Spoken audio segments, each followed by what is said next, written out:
Jai Hind everyone. Today I am going to start a new topic in PPS, that is memory in C.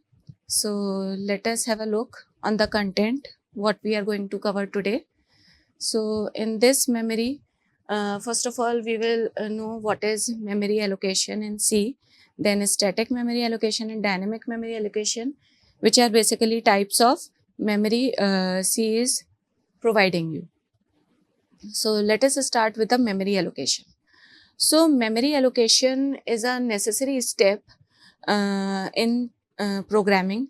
As you know, whenever you write a program, you use various data in your program, and that data is going to be stored in variables.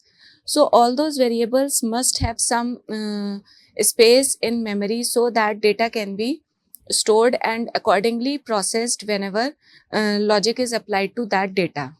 So to allocate memory, it is necessary to keep the information of memory available in the system. So whenever we are going to allocate certain memory to our program based upon our data set, then we must know the status of memory which is available in the system. So if memory management system finds sufficient free memory, it allocates the memory. Otherwise, it will not allocate the memory. For example, if you are creating a program of sorting the certain numbers and the number of elements which you want to sort are 5,000. So if you are sorting 5,000 integer numbers, so that almost require 5,000 into 4 bytes for memory in the system. But if a system does not have certain amount of memory, that it will not allocate the data or it will not store the data in the memory. So many a times situation comes when we know the memory in the initial level at the starting of the program or when we are writing the program, and at certain situations we find it very much difficult to decide how much memory is being required by the program. So in C programming, there are two methods of memory allocation. First is static memory allocation and second is dynamic memory allocation. So static memory allocation is the memory allocation which we are very much confirm how much memory is required in the program. And dynamic memory allocation means when we are not sure about the total memory required by the program, so it will allocate the memory at the execution time.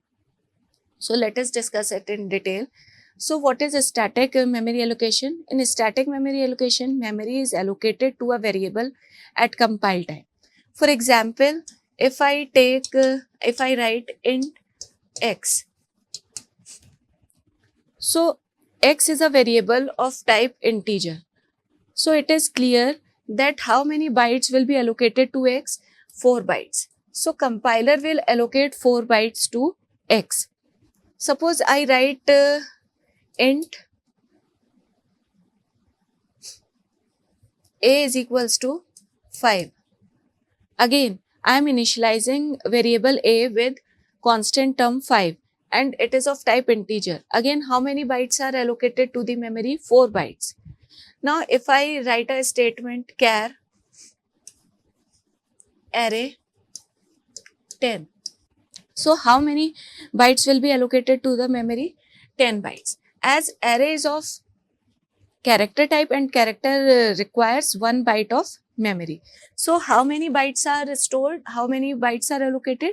10 bytes of memories are allocated to the memory. So, all these are the examples of static memory allocation, or we are aware of the memory at the compile time. Means before compiling the program, we are sure that these type of variables are being utilized in our program and certain amount of memory is stored.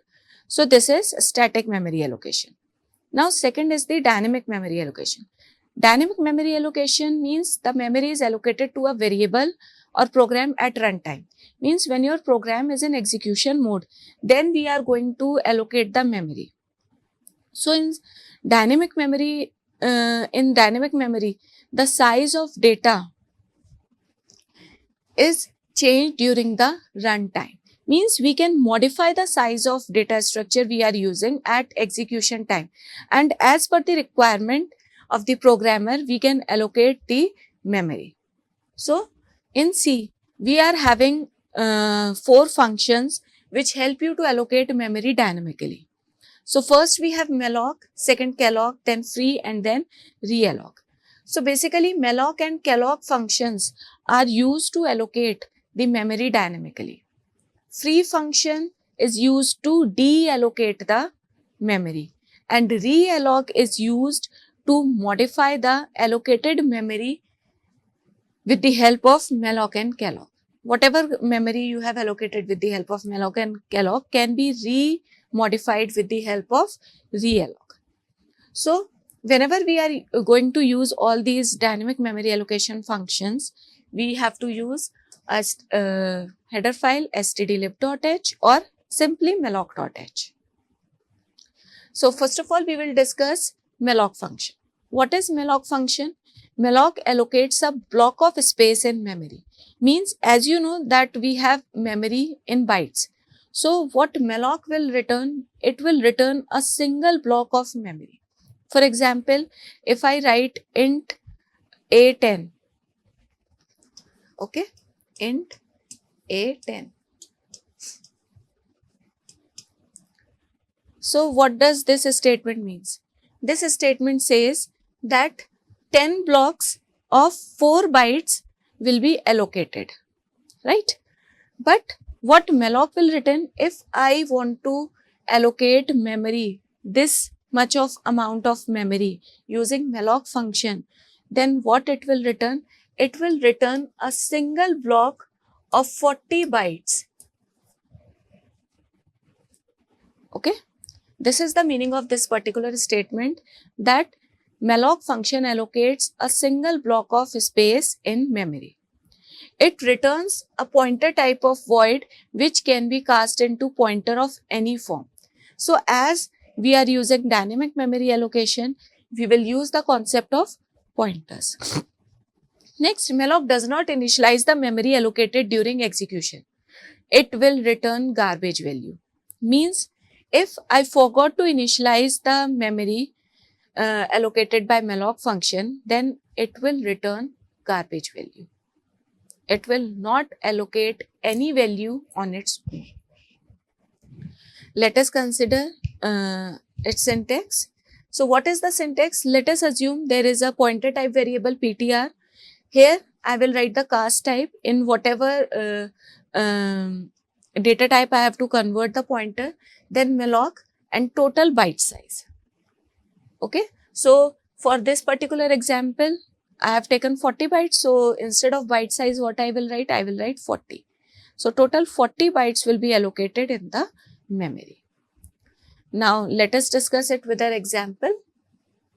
How to allocate memory using malloc function. So as you can see, a normal header file, that is stdio.h, is used. That is for standard input output for various printf and scanf functions. Next we have written malloc.h. Why we have written malloc.h? Because we are using certain dynamic memory allocation functions. So for that we require malloc.h. Next, within main, what we are going to write? We are taking certain variables. First is n, then I, and then pointer type variable p. Now the same array what I have discussed in the previous slide, int a10, same array is going to be created with the help of malloc function. So first of all, enter the size of array, that is in n. So let us assume user insert 10. The value of n is 10. So how many elements of array are required? 10 elements.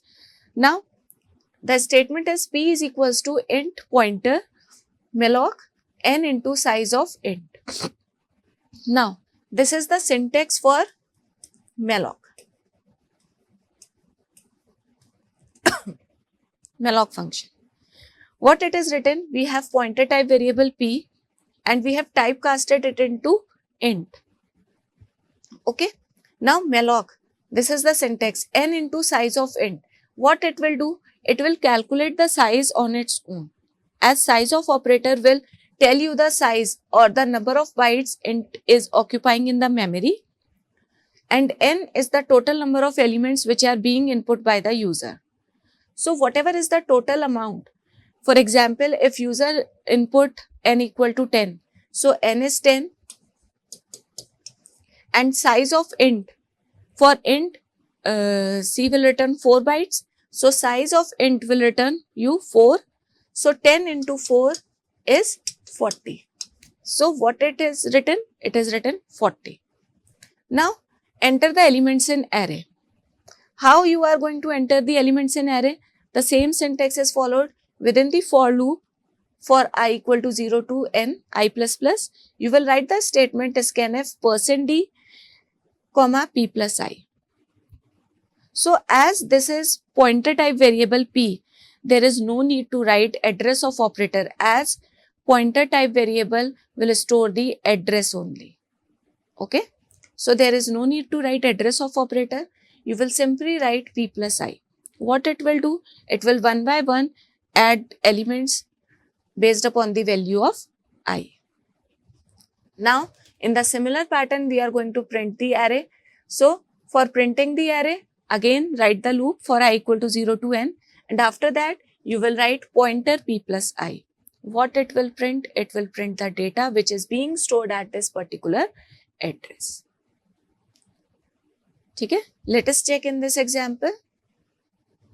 So if suppose integer occupies 2 bytes, then 1002 is the first address, next will be 1004, next 1006, next 1008, 1010, 1012 and so on. So your array, your base address will start from 1002, and on the gap of 2, it will create the complete list of array. So in this way, malloc function will work. Next we have calloc function. So what is calloc function? Again, it will allocate n blocks each of specified size in memory, and it initialize each block to 0. Means if I compare calloc function with malloc, both functions are doing same thing. Both are allocating memory at execution time, at runtime. But there is a certain difference. What is that difference? Malloc function is allocating a single block of memory, and calloc function is allocating n blocks of memory. Means if I was discussing the example of 10 elements of int type array, then it will allocate a memory which will be having 10 equal partitions of 4 bytes each. When we are allocating memory using malloc and forgot to initialize the memory, then it is returning garbage value. But calloc function will store a 0. It initializes each block of memory with 0. And same can be seen with the syntax also. What it is written? First cast type, pointer, then calloc, and then n comma element size. So 10 comma size of int. In malloc, it was n into element size. And here we have two parameters, n and element size. Okay. Next we have realloc function. What is realloc function? Realloc function modifies the memory size which is previously allocated by using malloc or calloc function. Means if I am allocating 40 bytes of memory using malloc or calloc function, then I can modify this total number of bytes into another size. For let's say I want to reduce the memory size, then I can simply use realloc function and write 20 bytes. So 40 bytes will get reduced to 20 bytes. Or if I want to increase the size of memory to 80, then what I will do? I will write 40, 80. So 40 bytes will be replaced by 80 bytes. So with a single statement, I can modify the size which was previously allocated with the help of malloc or calloc. The condition is only that the memory allocation must be done with the help of either malloc or calloc function. Then only we can use realloc function. So what is the syntax? Syntax is pointer type variable. This is the same variable which we have used for malloc or calloc. It is written realloc within bracket ptr, that is the previous, that is old size, comma new size. So whatever is the old size will get updated with new size. Next we have free function. What is free function? It will deallocate the memory. Whatever memory we have allocated using malloc or calloc function will be deallocated with the help of free function. So it has a simple syntax. We have to write the keyword free and within brackets the memory which we want to deallocate, that is ptr. So let us discuss it with a program. So here I am discussing a program to create an array using calloc function. And in this particular program, we will discuss all the functions, that is calloc, realloc and free function. For malloc, we have already discussed the program. So in this particular program, we are going to discuss all the remaining 3 functions. So simple, we have taken 2 header files, stdio.h and malloc.h. First one is for basic input output functions and second one is for using dynamic memory allocation functions. Now within main, I have taken certain variables, that is n, new, I and pointer type variable p. Take the size of array from the user in n. Now with the help of calloc function, allocate the size. So what it is written is, it is the syntax of calloc. So p is equals to int pointer calloc n comma size of int. See the syntax. N, that is the number of elements entered by user, comma size of element, and elements are of type integer, so size of int. Now enter the elements of array. For entering the elements of array, write the loop and within loop write scanf p plus I. So what it will do? It will enter elements one by one. Now you can print the data with the help of this code. Pointer p plus I. Now till here we have printed the array what we have created till now. Now suppose I want to modify the size of array. Now I want to increase or decrease the number of elements. So I have taken the new size of array, new. Now what is the new? That is total number of elements. Now user can enter 20 also, 100 also, 5 also. And what is the old size? P is equals to realloc p comma new. What this statement will do? P, the size of is calculated from here. So p will be stored here. New, we are taking input from the user. So what this statement will do? It will modify the size of p with new size. So after reallocation, the data of array is this. We can print the array. And as calloc function stores 0 at every place. So if user increases the size of array, so at remaining blocks, we will have 0 printed.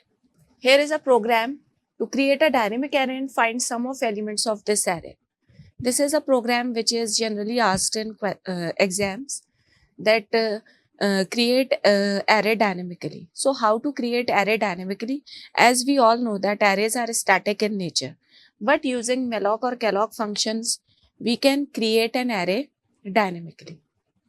Basically, we have to follow the property of array which says that we have to allocate memory in a continuous manner. So if first base address is stored at 100, second must be stored at 101, then 102 and 103 and so on if we are having char type of array. So same characteristics must be stored, and in the same manner we can create an array dynamically. So for this also we have taken two header files, and for this within main I have taken ni pointer p and s is equals to 0, that is for sum. Initially sum is initialized by 0 because we have to print the sum of all elements stored in array. So for creating a dynamic array, we have taken size of array from the user, that is n, and with the help of either malloc or calloc, you can allocate memory to the array. So here I have written malloc function. So I am allocating memory using malloc function, and syntax for malloc is n into size of int. That is n total number of elements, and size of int, whatever the size of int is written by compiler, it will get multiplied and we will have the complete block of memory allocated. Now within that block of memory allocated, with the help of for loop, we are going to store elements one by one, that is p plus I. So in this manner, all the elements will get stored in array. Now for printing the sum, again write a loop, and what it is written s is equals to s plus pointer p plus I. What it will do? It will one by one consider each and every element of array and add it to s. And initially s is 0. So first when I is 0, s is 0, and then p plus I, that is I is 0, means first element of array. So first element of array get added to the s. Now s is updated. Finally I is updated. When I will get updated, I will become 1. So s is the updated value. Next pointer p plus I is 1. So p plus 1, that is the second element of array. And in this manner, one by one, all elements of array will get added to the s. And sum of element is stored in s. So at last we will print s. So whatever value is stored in s will get print with this particular state. Next, have a look at the difference between static memory allocation and dynamic memory allocation. So as we have discussed what are static memory and dynamic memory, a question comes, what is the difference between two? So there are certain difference, few differences are written on the slide also. That very first difference is that memory is allocated during compilation. So in static memory, memory is allocated during compilation, and in dynamic, memory is allocated using runtime when we are executing the program. Static memories are faster as compared to dynamic. Reason is memory is pre-allocated. So we have complete assurance that we have certain required memory with us. But in case of dynamic, we are not sure whether we will get memory at execution time or not. So, but in static, we cannot modify the size while execution. But in dynamic, we can modify the size while execution. And examples, for static, we have array, and for dynamic, we have linked list. So I hope the concept of static and dynamic memory allocation is clear to you all. We will meet in next lecture with some other topic. These are certain references which are being used.